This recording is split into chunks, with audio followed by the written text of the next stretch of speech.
মারেন ভাই মারেন। থাক ভাই, আপনার মানুষ লাগতো না। আমার স্বামীরা আমি মারবো, মাইরে ফেলাম, মাইরে ফেলাম। ও মাগো ও মাগো ও মা ও মাগো ও মাগো ও মাগো। আজকে তোরে আমি একবার জানেই মাইরা ফেলাম। মারেন ভাই মারেন। তুই আমারে কষ্ট দিছস, তুই হ্যাঁ? আজকে তোরে আমি মাইরে ফেলাম, মাইরেই ফেলাম, মাইরেই ফেলাম।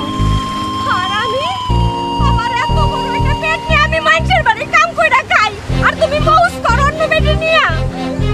আমার তুই কষ্ট দিস। মাগো। আজকে তোরে মাইরেই ফেলাম। ও মাগো। আপনারা তো নিজেই দেখতে পারতেছেন আমার অবস্থাটা। কি ব্যাপার, এভাবে মারছেন কেন? উনি কে? আপা গো, এটা আমার বদমাস স্বামী, কুত্তা স্বামী। থাকেন কোথায়? মির্জাপুর।